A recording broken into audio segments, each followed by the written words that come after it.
In 1938, Montgomery organized an amphibious landing exercise that impressed the new Commander-in-Chief of Southern Command, General Archibald Wavell.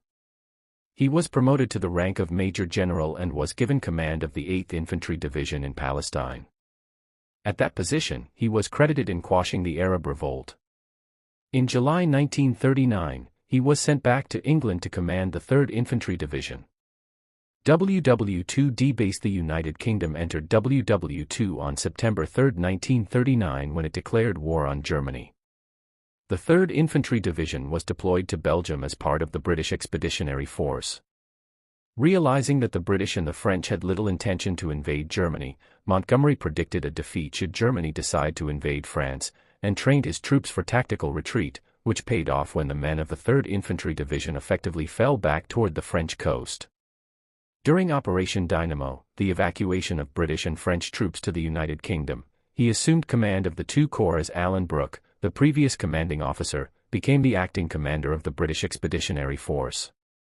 Upon his return to the United Kingdom in June 1940, he openly criticized the British Expeditionary Force leadership for the defeat, and was briefly relegated to divisional command, but was made a Companion of the Order of the Bath.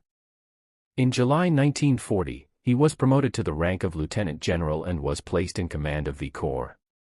In April 1941, he became the commanding officer of 12 Corps. In 1942, he was a member of the team that planned out the Dieppe raid, which suffered disastrous results. He never took direct blame of the failure, as Louis Mountbatten took on the role as the scapegoat. In 1942, William Gott was selected as a field commander in North Africa, but he was killed during a crash. Alan Brooke persuaded Prime Minister Winston Churchill to select Montgomery as the replacement. He took command on August 13, and immediately instituted a series of changes, including the creation of a mobile British Armoured Corps and a set of new procedures for improved combined operations with the Royal Air Force. Also among the first things he performed was the destruction of all plans for falling back in the case of a strong Axis offensive. "I have cancelled the plan for withdrawal," he told his officers at his first staff meeting. "If we are attacked, then there will be no retreat. If we cannot stay here alive, then we will stay here dead." On August 31, 1942, he successfully repelled Rommel's attack against Alam el Halfa by successfully predicting the high ground as a likely target and prepared its defenses before the attack commenced. Some officers criticized for Montgomery's lack of aggressiveness for not counterattacking when the Axis forces backed off in defeat, but the victory nevertheless began to build his reputation as an able commander. Montgomery later argued that his troops were not ready to go on an offensive at that time. He would only launch his men on an offensive when he was sure that victory was certain, and that victory would have to be decisive. In the next month, Montgomery started to receive great quantities of supplies from the United States, including large numbers of tanks. In October 1942, Montgomery decided that he was ready to launch Operation Lightfoot. On October 23, the two forces engaged at the Battle of El Alamein, and 12 days later Montgomery achieved his decisive victory, capturing 30,000 Axis prisoners. For this victory, he was knighted and promoted to the rank of general. He continued to use his superior firepower to put pressure against the Axis forces, pushing the Axis lines back time after time, leading to the end of the Desert War. In North Africa, Montgomery showed his capabilities in leadership, careful planning, and willingness to cooperate with the Royal Air Force. He was awarded the Legion of Merit by the United States for his Desert War victory. "Before Alamein we never had a victory," said Winston Churchill later. "After Alamein we never had a defeat." To the men, Montgomery became the officer who defeated the dreaded Erwin Rommel. His popularity was gained not only through victories, but also his efforts to win the hearts of his men. He made sure that he was visible to the front-line soldiers, speaking to them as much as possible. On one of the visits, he visited an armor unit, and spoke with the crew of a tank. One of the tankers gave him a black beret of the Royal Tank Regiment, which he wore for the remainder of the war, becoming part of his signature look. Some of his methods for troop support were unorthodox, however, such as setting up a brothel in Tripoli, Libya to satisfy the men's sexual needs. It received approval from the men who needed this type of service, but it also added distance between Montgomery and the other officers who found brothels immoral and unacceptable. Montgomery was next placed in command of the Eighth Army for the invasion of Sicily, Italy. From the onset, his leadership style and battlefield tactics conflicted with those of his American counterpart George Patton.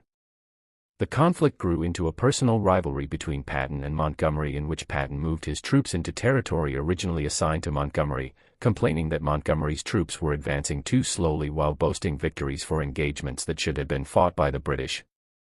After the completion of the Sicily invasion, Montgomery and the Eighth Army were deployed to southern Italy, moving north along the eastern side of the Allied front along the Adriatic coast.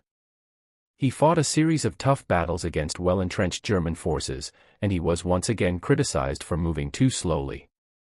He blamed the lack of coordination between ground and air forces in Italy, as well as political opportunism exhibited by some Allied commanders.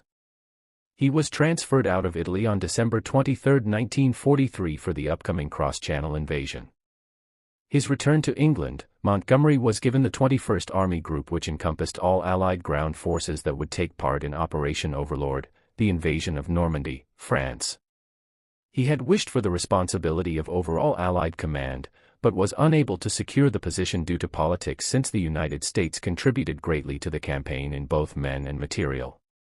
While commanding the British elements closely near the French city of Caen, his troops were bogged down, and were not able to take the city until July 1944. He originally set the goal for the British and Canadian troops to conquer Caen within days of the landing.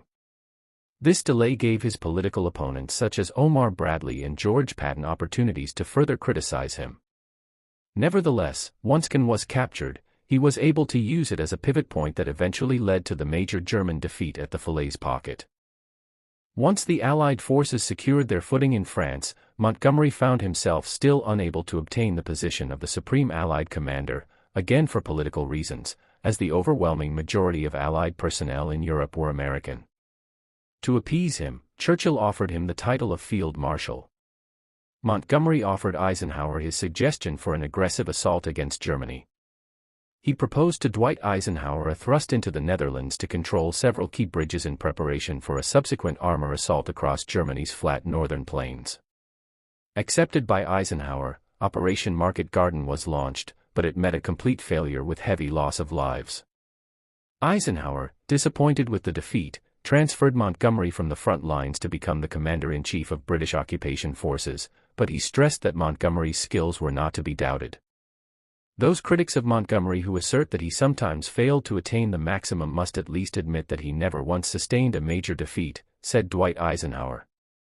Addressing the criticism that Montgomery lacked aggressiveness, Eisenhower responded that caution and timidity are not synonymous, just as boldness and rashness are not. These words of Eisenhower's were rather generous considering Montgomery's attitude toward Eisenhower bordered on insubordination. During a one-on-one planning session for Market Garden between Montgomery and Eisenhower, Montgomery lectured Eisenhower as if Eisenhower was a child. Eisenhower waited until Montgomery paused for breath, and interrupted. "Steady, Monty," Eisenhower said. "You cannot talk to me like this. I am your boss." Montgomery, his ego suddenly deflated, mumbled his apologies. "Sorry, Ike." When the Germans embarked on the Ardennes offensive on December 16, 1944, known as the Battle of the Bulge to the Western Allies, the U.S. First Army was split in two groups by the Germans. While Bradley maintained communications with the Southern Group, he lost touch with the Northern Group. Montgomery was the nearest Allied officer to the northern units of the U.S. First Army, so he absorbed the American units into his command. German General Otto von Manschufel of the 5th Panzer Army praised his opponent's quick decision, noting that Montgomery's contribution to restoring the situation was that he turned a series of isolated actions into a coherent battle fought according to a clear and definite plan. It was his refusal to engage in premature and piecemeal counterattacks which enabled the Americans to gather their reserves and frustrate the German attempts to extend their breakthrough. WWII base. As the Germans began to lose their initiative, Eisenhower ordered Montgomery to go on an offensive on January 1, 1945 in an attempt to envelope the German forces. On the grounds that his men were not prepared to march through a snowstorm, he delayed his attack for 2 days, by which point the bulk of the German forces escaped what could have been a pocket. During the Allied advance to the Rhine River, Montgomery's careful planning directly led to the low casualty rates among his units.